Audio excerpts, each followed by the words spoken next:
नमस्कार दोस्तों, यस राय मैथमेटिक्स में आपका स्वागत है। तो आ गए हैं रियल नंबर्स के जो मोस्ट इम्पॉर्टेंट और जो मोस्ट एक्सपेक्टेड एमसीक्यू हैं उसको लेकर। इसके पिछले वीडियो में भी हमने 7 क्वेश्चन बताए हैं आपको, बहुत ही इंपॉर्टेंट है।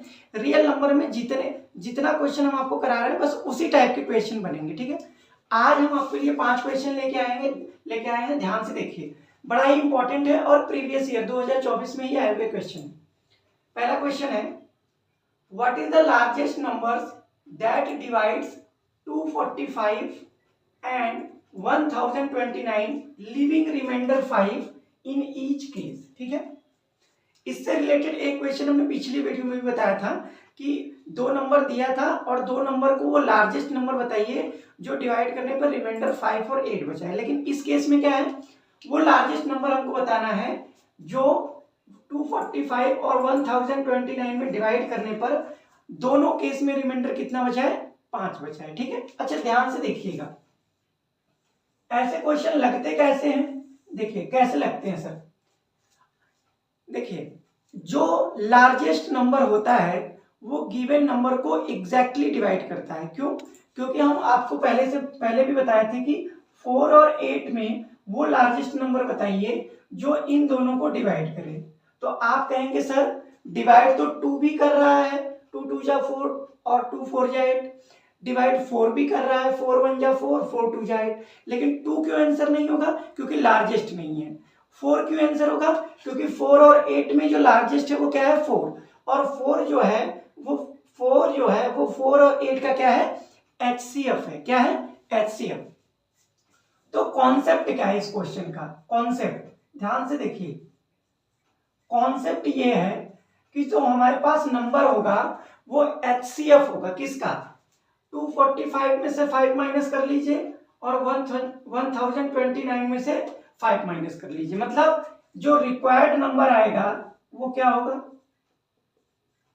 रिक्वायर्ड नंबर वो होगा HCF ऑफ किसका, 245 माइनस 5 एंड ये कितना आएगा 240 एंड 1029 माइनस 5 इक्वल टू कितना आएगा 1025।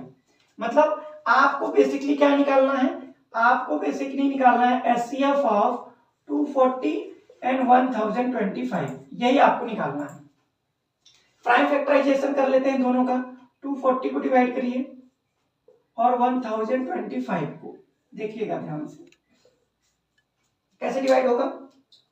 इसको डिवाइड कर लेते हैं 2 से डिवाइड करेंगे तो 1 आ जाएगा और 2 2 जा 4, ये 0, फिर 2 से डिवाइड करेंगे तो कितना आ जाएगा 60, फिर ये 0, फिर 2 से डिवाइड करेंगे तो कितना आ जाएगा 30, फिर 2 से डिवाइड करेंगे तो कितना आ जाएगा 15, फिर 3 से डिवाइड करेंगे तो कितना आएगा 5, फिर 5 से डिवाइड कर लेंगे तो कितना आ जाएगा 1। इसको भी करते हैं, 1025 को भी डिवाइड करते हैं। देखिए 5 से डिवाइड होगा ये, क्योंकि लास्ट में 5 है, तो 5 2 जा 10 हो जाएगा और यहाँ कोई नंबर बचा नहीं तो 25 लेने के लिए यहाँ 0 बचाएंगे, फिर 5 5 जा 25, फिर आप 5 से डिवाइड करेंगे, 5 4 जा 20, 5 1 जा 5, फिर 41 क्या है, प्राइम नंबर है, तो 41 से डिवाइड होगा ये 1 आ जाएगा।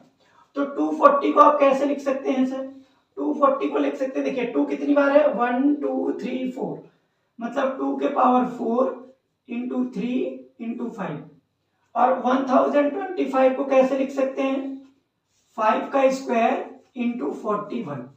तो हमको क्या लेना है, HCF, और HCF क्या होता है सर, इन दोनों में जो मिनिमम पावर हो, इन दोनों में क्या हो, जो मिनिमम पावर हो। देखिए यहाँ 2 के पावर 4 है, यहाँ 2 नहीं है तो 2 नहीं लेंगे, यहाँ 3 है, यहाँ भी 3 नहीं है तो नहीं लेंगे, यहाँ 5 देखिए 1 बार है, यहाँ 5 2 बार है, तो जो मिनिमम पावर होगा वही लेंगे, तो हमारा क्या आ जाएगा 5। तो जो नंबर होगा लार्जेस्ट नंबर वो कौन सा होगा, वो होगा 5। तो कौन सा ऑप्शन करेक्ट है हमारा, ऑप्शन नंबर डी बिल्कुल करेक्ट। ठीक है, तो चलते हैं अपने दूसरे प्रश्न की ओर, इसको थोड़ा इरेज करते हैं।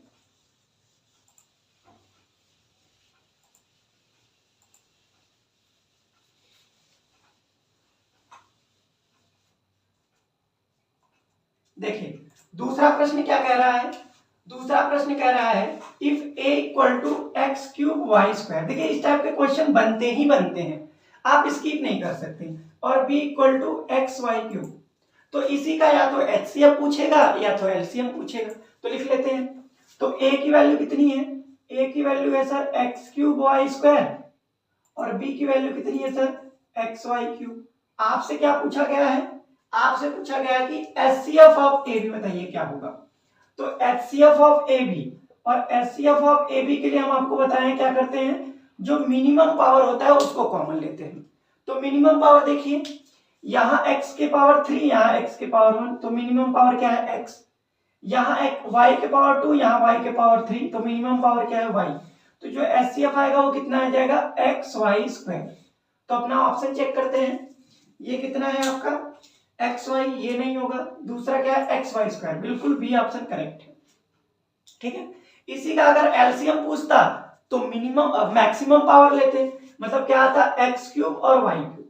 अगर मान लीजिए सपोज आपको एलसीएम इसी का निकालना होता, एलसीएम ऑफ ए बी, तो क्या करते हैं मैक्सिमम पावर। तो इसमें एक्स क्यूब, इसमें एक्स है, तो मैक्सिमम पावर क्या है एक्स क्यूब, तो एक्स क्यूब लेते हैं। यहाँ क्या है वाई क्यूब, यहाँ वाई स्क्वायर, तो मैक्सिमम पावर क्या है वाई क्यूब, तो एलसीएम हमारा ये होता। लेकिन हमारे क्वेश्चन में क्या पूछा था एचसीएफ, इसलिए हमने एचसीएफ निकाला है। अब देखेंगे क्वेश्चन नंबर 3। क्वेश्चन नंबर 3 देखिए इसी टाइप का है लेकिन नंबर में दिया है, लिखा है इफ a इक्वल टू 2 के पावर 7, ये देखिए डॉट, डॉट मतलब इनटू है, ये डेसिमल नहीं है। जैसे क्वेश्चन आया बिल्कुल वैसे ही आपको लिखा है, क्योंकि आपको कंफ्यूजन ना हो। ये डॉट नहीं है, ये डेसिमल है।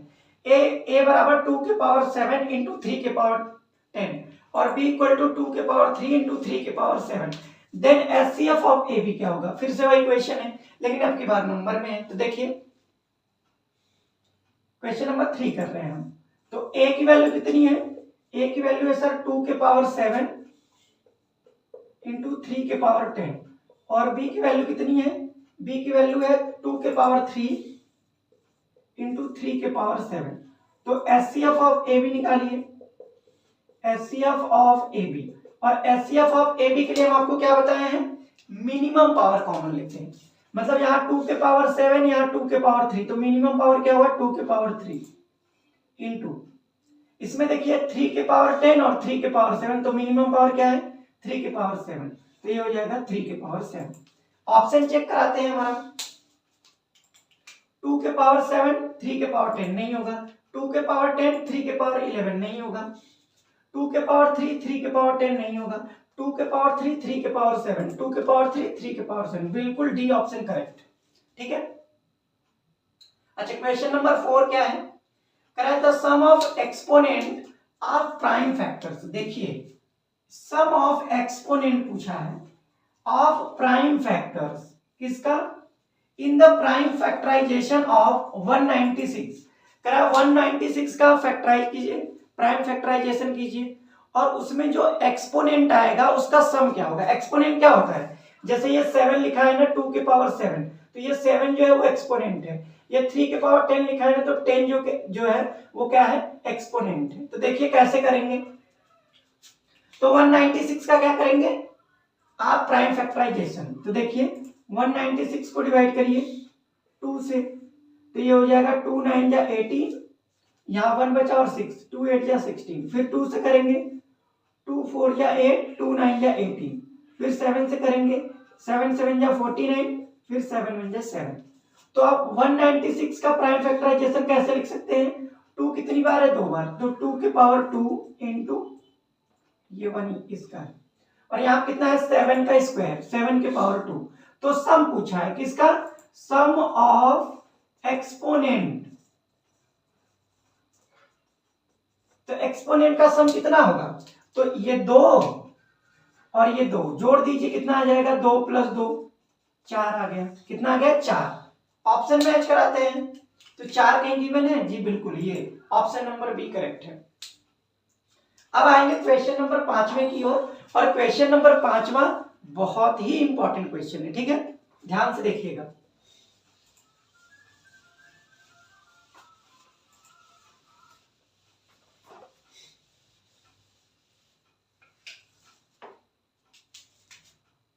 देखिए क्वेश्चन नंबर 5वां पढ़िए क्या लिखा है, a number when divided by 143। A number, कोई नंबर है जब उसको 143 से डिवाइड कर रहे हैं, लिव्स रिमाइंडर 31। देखिए कोई नंबर है, जब उस नंबर को 143 से डिवाइड किया गया तो रिमाइंडर कितना आया, 31 आया। मतलब क्या है, जो नंबर है, ठीक है, वो नंबर 143 से पूरा पूरा क्या हो गया, डिविजिबल, तभी रिमाइंडर कितना आया, 31। What will be the remainder, remainder क्या होगा व्हेन द सेम नंबर, वही नंबर डिवाइडेड बाय 13, ठीक है। कहा कि एक नंबर है, उस नंबर को 143 से डिवाइड किया गया तो रिमाइंडर 31 आया। उसी नंबर को अगर हम 13 से डिवाइड करेंगे तो रिमाइंडर क्या आएगा, 4 ऑप्शन आपको गिवन है, 0, 1, 3 और 5। देखिए कैसे करते हैं, मान लेते हैं वो जो नंबर है वो कितना है, x, let the number be x। ये आपको समझाने के लिए बता रहे हैं बस। अब कह रहा है कि इस नंबर को 143 से डिवाइड किया गया, मतलब x को डिवाइड किया गया 143 से, तो कुछ क्वोशिएंट आया होगा, मान लेते हैं क्वोशिएंट q, और रिमाइंडर कितना आया, 13। रिमाइंडर कितना आया, 13। अब ध्यान से देखिएगा, यहां पे क्या लगा देंगे, यूक्लिड डिवीजन लेमा। तो x की वैल्यू कैसे लिखी जाएगी, x बराबर होगा 143 इंटू क्यू प्लस 13। अब देखिए इसी नंबर को क्या किया जा रहा है, इसी नंबर को 13 से डिवाइड किया जा रहा है। किससे डिवाइड किया जा रहा है, 13 से। तो रिमाइंडर क्या होगा, तो देखिए ऐसे क्वेश्चन में क्या करते हैं, जिससे डिविजिबल करना है उसी का मल्टीपल बनाइए। जैसे हम कह रहे हैं कि 20 जो है वो 5 से डिविजिबल है कि नहीं, तो 20 को हम ऐसे लिख सकते हैं कि नहीं, 5 4 या 20। तो अगर 20, देखिए 4 जो है वो 5 के मल्टीपल में है, इसलिए ये 5 को 5 से क्या होगा, डिविजिबल होगा। इसलिए 20 भी जो है वो 5 से क्या होगा, डिविजिबल होगा। तो देखिए 143 को आप कैसे लिख सकते हैं, 143 को लिखा जा सकता है सर 11 इंटू 13 प्लस, इसमें रिमाइंडर कितना आया था, इसमें रिमाइंडर 13 नहीं आया था, 31 आया था। तो यहां पे हम क्या लिखेंगे, 31। और 31 को कैसे लिखिए, 13 के मल्टीपल में, 13 के मल्टीपल में 13 2 जा 26, और 26 प्लस 5 कितना होगा, 31। तो इसको हम लिख सकते हैं 13 इंटू 2 प्लस 5। ये किसको लिखे हैं, 31 को। अब देखिए ध्यान से, और यहां पे मेरे पास नंबर q तो है ही, यहाँ पे q प्लस। अब देखिए यहां पे आप ध्यान से देखिए, यहाँ पे 13 है और यहाँ पर भी 13 है, तो इस वाले नंबर में हम क्या करेंगे, 13 कॉमन ले लेंगे। 13 कॉमन लेंगे तो क्या बचेगा, क्या बचेगा सर, 11 और q प्लस 2, ठीक है, और प्लस क्या हो जाएगा 5। अब ध्यान से देखिए, ये जो नंबर x आया है, इसमें ये वाला जो पोर्शन है वो 31 का क्या है, मल्टीपल है। तो ये पूरा 31 से क्या होगा, डिविजिबल, क्या होगा, डिविजिबल। जैसे 130 को आप कैसे लिख सकते हैं, 13 गुणे 10। तो ये जो 130 है, ठीक है, ये किससे डिविजिबल है, ये 13 से डिविजिबल है क्योंकि इसके मल्टीपल में आ रहा है। लेकिन ये जो 5 जो है वो इस 13 के मल्टीपल में नहीं आ रहा है। इसका मतलब जब हम इसको 13 से डिवाइड करेंगे, किससे, 13 से, तो जो रिमाइंडर बचेगा वो कितना बचेगा, 5। क्योंकि ये नंबर तो 13 का मल्टीपल है, ये पूरा पूरा डिविजिबल है, लेकिन 5 जो है वो 13 का मल्टीपल नहीं है, इसलिए जो हमारे पास रिमाइंडर बचने वाला है वो कितना बचने वाला है, 5। तो हमारा ऑप्शन नंबर डी क्या होगा, बिल्कुल करेक्ट होगा। ठीक है, बहुत ही इंपॉर्टेंट क्वेश्चन था, हमने आपको करा दी। नेक्स्ट वीडियो में भी हम रियल नंबर्स के बहुत इंपॉर्टेंट क्वेश्चन लेके आएंगे, और तीसरे वीडियो में रियल नंबर का सारा कॉन्सेप्ट खत्म हो जाएगा, फिर अगले चैप्टर की ओर हम लोग मूव करेंगे। ठीक है, तब तक आप पढ़ते रहिए। All the best.